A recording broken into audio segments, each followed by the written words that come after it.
The cottage was supposed to be our sanctuary. Linda and I bought it 30 years ago with our first real paycheck after I landed the contract to design the new community center in Toronto. Back then, it was just a small cabin on Lake Muskoka with a leaky roof and foundation issues that would have terrified anyone else. But I'm an architect. I saw the bones of something beautiful. 3 decades later, that little cabin became the place where our children learned to canoe, where we celebrated every Canada Day with fireworks over the water, where we were supposed to grow old together, watching our grandchildren play on the dock. It was supposed to be perfect. I left Toronto on December 23rd without telling anyone.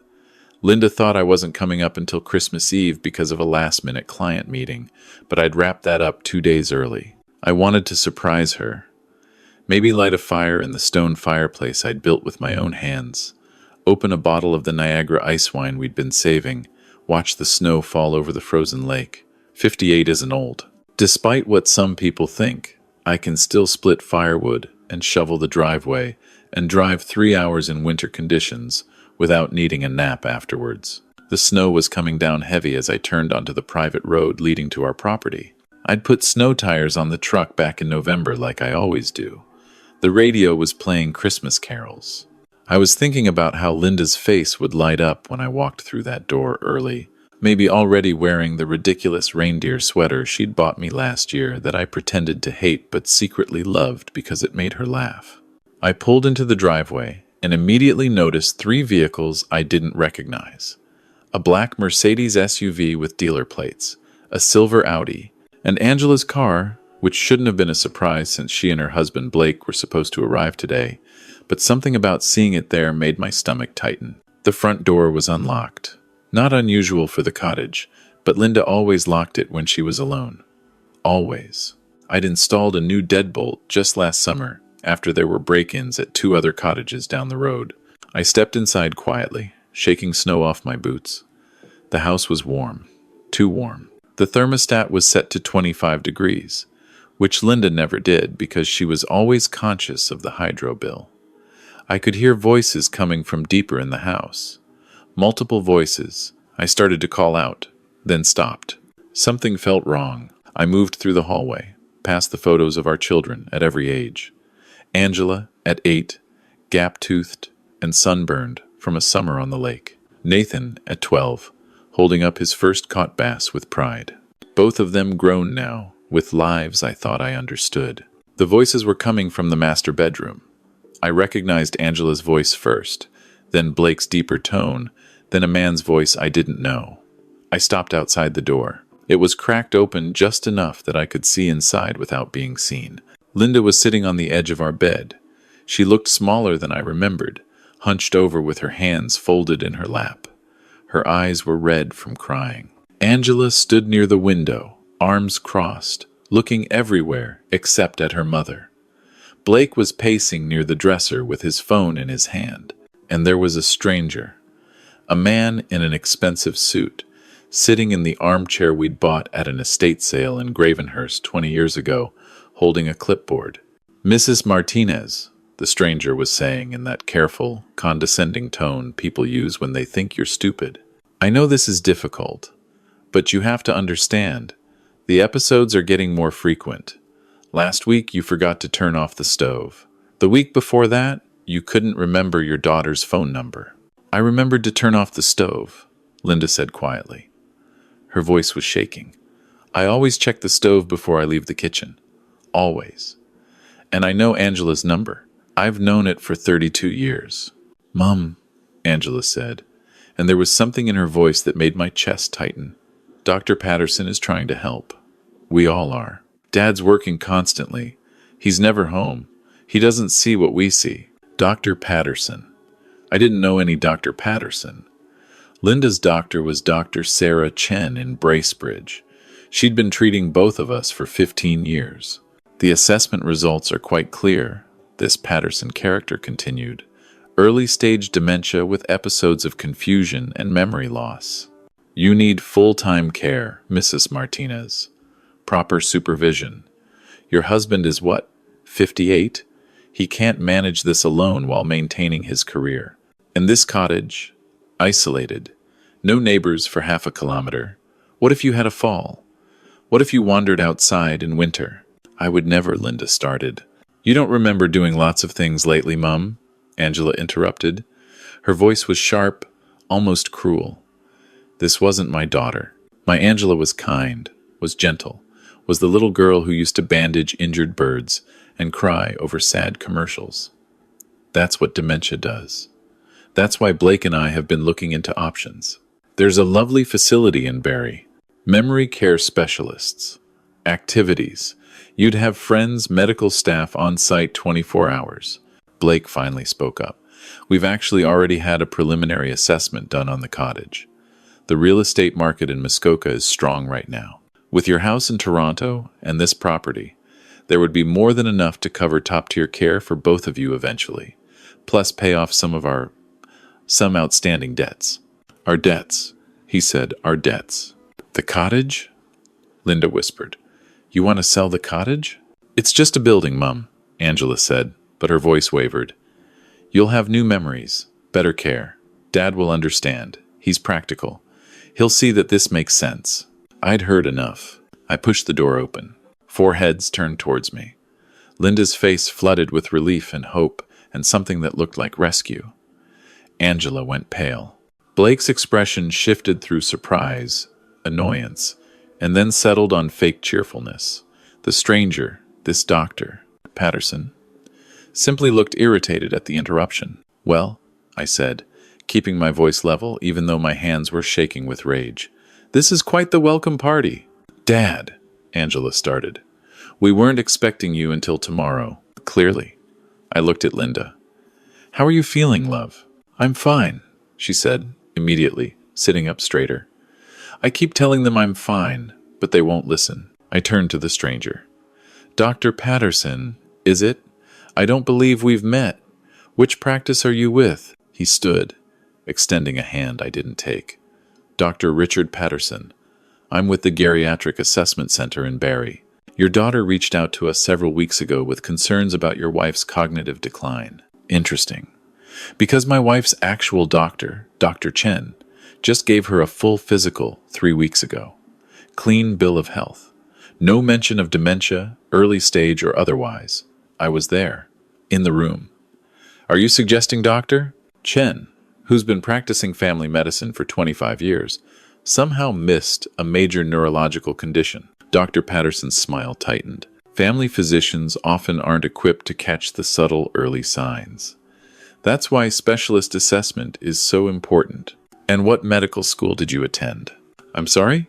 Simple question. Medical school. Where did you study? There was a pause.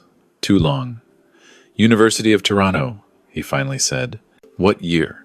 I'm not sure I appreciate this interrogation, Mr. Martinez.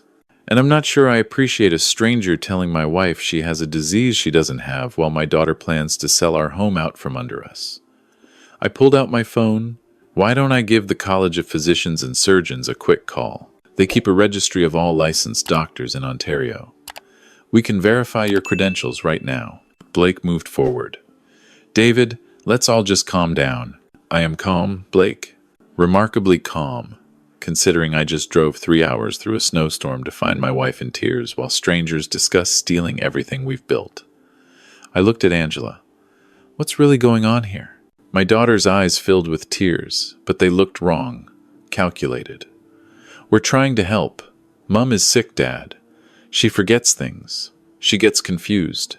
Last month, she called me 3 times, asking if we were coming for Thanksgiving dinner, even though Thanksgiving was in October, and she'd already hosted it. Did she? I looked at Linda. Linda shook her head firmly. I called you once to confirm the menu. Once. And I asked if you were bringing your famous butter tarts, or if I should make them. That's not forgetting. That's planning. Angela's face flushed. You're protecting her. You always protect her. No, sweetheart. I'm listening to her. There's a difference. I turned back to Patterson. I think you should leave. Now. Mr. Martinez, your daughter has legal concerns about her mother's well-being. There are procedures. Get out of my house. He gathered his clipboard and briefcase quickly, clearly not wanting confrontation. Blake followed him out, muttering something about coming back to finish this conversation later. Angela stood frozen by the window. When the front door closed, Linda exhaled like she'd been holding her breath for hours. I sat beside her on the bed, taking her hand. It was ice cold, despite the overheated room. "How long has this been going on?" I asked quietly. 3 weeks. Maybe 4. Angela started visiting more often. At first I thought it was nice. She seemed worried about me, asked questions about my memory, if I was eating properly, sleeping well. Then Blake started coming with her. They'd have these quiet conversations in other rooms. Last week, Angela asked me to sign some papers. She said they were just healthcare directive updates, making sure everything was organized in case anything ever happened. I didn't sign them. Something felt wrong. "Where are those papers?" Linda got up and retrieved a folder from the top drawer of the dresser, hidden under some sweaters. I opened it. Power of attorney documents, conservatorship applications, a pre-signed sales agreement for the cottage with a real estate company I'd never heard of. Blake's name was on half the paperwork. "They were going to have me declared mentally incompetent," Linda whispered. "Sell everything. Put me in a home. Maybe you too, eventually. And I couldn't prove I wasn't sick, because what if I really was forgetting things? What if I was confused and didn't know it?" Angela kept saying people with dementia don't realize they have dementia. I thought about my daughter, the little girl who used to build sand castles on this beach, who cried the first time she had to leave the cottage at the end of summer, who once told me this place was magic, that she wanted her own children to grow up here someday. What had happened to that girl? "Dad." Angela was still standing by the window. "You don't understand. We're in trouble. Real trouble." Blake's firm. "There was an investment that went bad. We owe money. A lot of money. And She trailed off. I waited. "I have a problem." Her voice was barely audible. "Gambling. Online poker at first, then casinos. I've been going to Fallsview in Niagara Falls. Sometimes Casino-Rama. I kept thinking I could win it back, that one good night would fix everything, but it just got worse. We're $200,000 in debt, Dad. The bank is going to foreclose on our house. Blake's firm is threatening to fire him for borrowing from client accounts to cover my losses. We're drowning." There it was, the truth underneath all the lies. "So you decided to steal from us instead?" "We were going to pay you back." Angela's voice broke. "Eventually, when things turned around. The cottage is just sitting here most of the year anyway. You're 58. You don't need this much space. And Mum," I convinced myself she really was getting forgetful, that maybe it was kinder to get ahead of the problem. "Blake said people do this all the time, that it's normal family financial planning. Blake is a liar and a thief, and he's turned you into one too." Angela flinched like I'd slapped her. I know what I've become. I hate myself. But I didn't know what else to do. Linda spoke up, her voice stronger now. "You could have asked us for help. We're your parents. We would have found a way." "I couldn't. You would have been so disappointed. And Nathan. God, Nathan can't know about this. He'd never forgive me." She looked at me with desperate eyes. "Where is Nathan? Does he know you're here?" "He's in Vancouver on a case. Won't be back until the 26th. I paused. "Why?" Something shifted in Angela's expression. Fear. "Angela," I said carefully, "what aren't you telling me?" Before she could answer, I heard the front door open again. Heavy footsteps in the hallway. Blake's voice, but not alone. 2 other male voices, rough and impatient. Blake appeared in the doorway with 2 men I'd never seen before. Big guys, the kind who get paid to intimidate people. "Change of plans," Blake said. His whole demeanor had shifted. The fake friendliness was gone, replaced by something cold and desperate. "Doctor, Patterson might have been a bust, but we've got signed documents saying Angela has medical concerns about her mother. Documents that give me temporary power of attorney as her son-in-law while this gets sorted out. And these are gentlemen from a private care service who are here to transport Linda to a facility for assessment." "You can't be serious." "I'm completely serious, David. Your wife is clearly experiencing distress and confusion. Look at her. She's crying, she's agitated, she needs professional evaluation. You can visit her once the doctors determine she's stable." One of the men moved toward Linda. I stepped between them. "You're not taking my wife anywhere." "Dad, please." Angela was crying now, real tears, panicked. Just let them do the assessment. It's temporary. Blake said it's just a few days, just until we can sort out the paperwork on the cottage sale. Then we'll bring her home. I promise. You're listening to him? I looked at my daughter, really looked at her, and saw someone I didn't recognize anymore. He's using you, Angela. He's using your addiction, your desperation, your shame. This isn't about helping anyone. This is about him covering up embezzlement and hoping our assets can buy him time before the law catches up. Blake laughed. Actually laughed. Big words from a man who's about to be declared incapable of caring for his own wife. Face it, David, you're 58 years old, working too much, clearly in denial about your wife's condition. The courts will side with concerned family members. They always do. I pulled out my phone again. What are you doing? Blake's confidence wavered. Calling the OPP. You've just committed forcible confinement, attempted fraud, and uttering threats. These gentlemen here are witnesses. I looked at the two hired men. Unless you want to be accessories to elder abuse, I suggest you leave. Now. They looked at Blake. He nodded tersely, and they backed out of the room. Smart guys. Criminals. But smart enough to recognize a losing situation. Blake's face went red. You self-righteous. Get out of my house. This isn't over. I have lawyers. Real lawyers. I'll fight this. With what money? The money you stole from clients? Please do hire lawyers. I'd love to watch them explain your financial crimes in court. He grabbed Angela's arm. We're leaving. But Angela pulled away. She looked between Blake and me, and for the first time in weeks, maybe months, I saw clarity in her eyes. No, she said softly. Angela, we don't have time for this. No, she repeated, louder. I'm not leaving. I'm not doing this anymore. I'm done. Blake's expression turned ugly. You're done? You're done? I wouldn't be in this mess if it wasn't for your pathetic addiction. You promised you'd quit. You swore the last time was the last time. But you kept going back, kept losing, kept lying about it. This was your solution, remember? Your brilliant idea to fix things. No, it was your idea. You found Dr. Patterson. You drew up the papers. You convinced me Mum was actually sick when I knew. I knew she wasn't. Angela was shaking. I'm the one with the problem. Me. And I need help. Real help. Not this. Blake looked at her with pure contempt. Then he turned to me. You haven't won. I'll make sure everyone knows what kind of family you really are. The gambling addict daughter. The controlling father. I'll ruin you. Get out before I call the police for real. He left. The sound of the front door slamming echoed through the cottage. The silence that followed was deafening. Angela sank into the armchair, her face in her hands. Linda sat back down on the bed, trembling. I stood there, trying to process what had just happened. I'm sorry, Angela whispered. I'm so sorry. I don't know how to fix this. I don't know how to fix me. I sat down beside Linda, keeping one arm around her shoulders. With my other hand, I reached out to Angela. She looked up, surprised, then moved to kneel in front of us. I put my hand on her head like I used to do when she was little and had nightmares. First thing tomorrow, I said quietly, we're calling a lawyer. A real one. Nathan knows some good criminal lawyers in Toronto.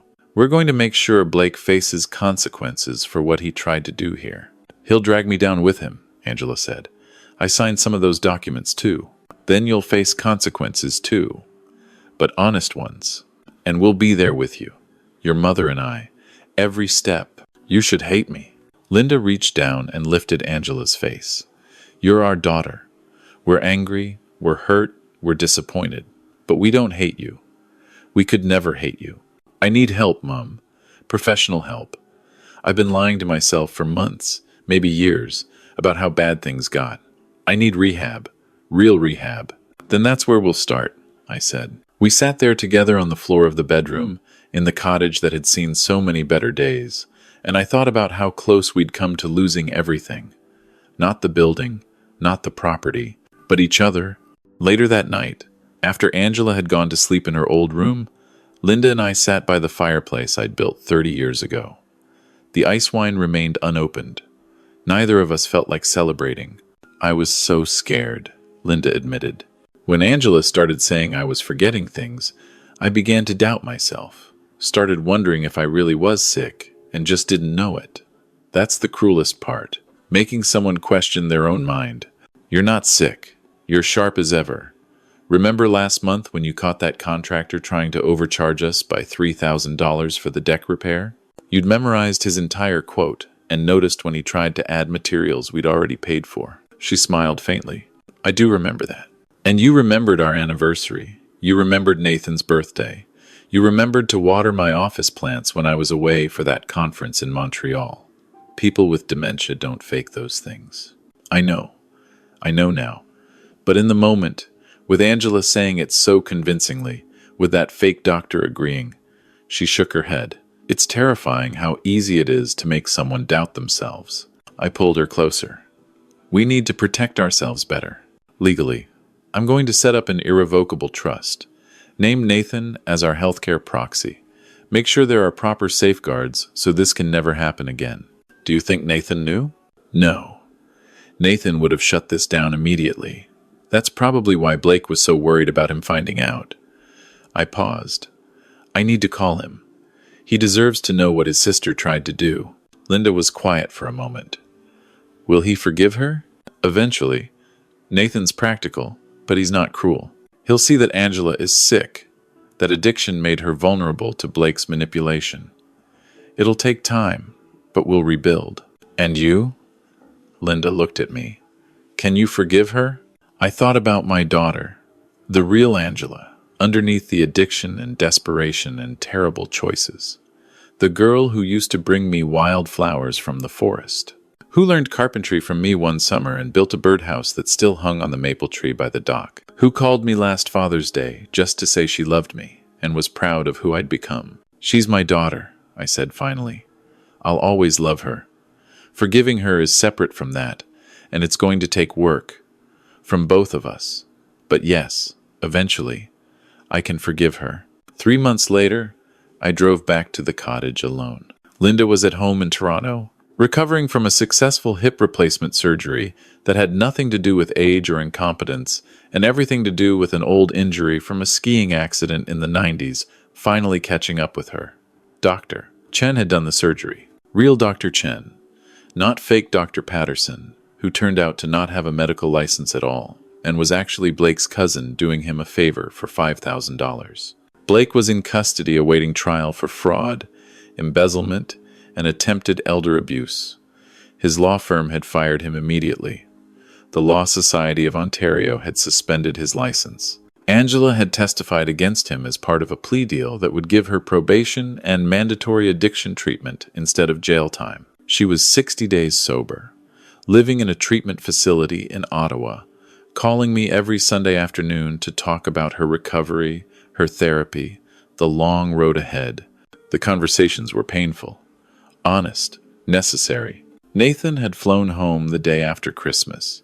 He'd been furious, then heartbroken, then grimly determined to fix what could be fixed. He'd lined up the lawyers, negotiated Angela's plea deal, helped me set up the trust and healthcare directives. He'd also sat with his sister for 4 hours in a visiting room and told her he loved her, but she'd hurt him badly, and it would take time before he could trust her again. But I'm not abandoning you, he'd said. I know because Angela told me later, crying. You're my sister. We'll get through this, but you have to do the work. And she was doing the work. I walked down to the frozen lake, my boots crunching in fresh snow. The cottage looked the same as it always had. Safe, solid, built to last. I'd designed it that way. I'd built it to withstand storms. I thought about what Blake had said. That 58 was old. That Linda and I didn't need this much space. That the cottage was just a building. He'd been wrong about everything. 58 wasn't old. I'd just finished designing my biggest project yet, a new sustainable housing development in Mississauga. Linda was planning to go back to teaching piano lessons once her hip healed. We had years ahead of us. Good years. And the cottage wasn't just a building. It was proof that broken things could be rebuilt, that foundations mattered, that if you built something with care and honesty and love, it could withstand almost anything. My phone buzzed. A text from Angela. Finished my first week of intensive therapy. It's hard, but I'm doing it. Thank you for not giving up on me. Love you, Dad. I texted back. Love you too, sweetheart. Proud of you for doing the work.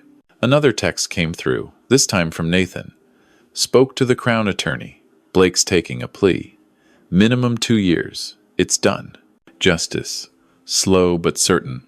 I looked out over the frozen lake, at the snow-covered dock where my children had learned to swim, at the forest where we'd hiked 1,000 trails, at the sky turning pink and orange with sunset. Linda would be coming up in 2 weeks once her physiotherapy cleared her to travel. Nathan was bringing his new girlfriend for New Year's. Angela would hopefully be with us next Christmas, if her treatment went well, if she stayed sober, if she continued to rebuild trust one day at a time. We'd make new memories here, better ones, honest ones. The cottage had survived this storm, so had we. I walked back inside, turned on the fireplace, and started making dinner. Tomorrow I'd shovel the driveway, maybe cut some firewood, fix the loose board on the back deck I'd been meaning to get to. Normal things, good things. 58 years old, and I was just getting started. The ice wine was still in the cellar, waiting for the right celebration. For the day when Angela came home sober and strong. For the moment when this broken family became whole again. We'd get there. I knew we would. Because that's what families do. They break sometimes. They bend. They weather storms that seem impossible to survive. But if the foundation is strong, they stand.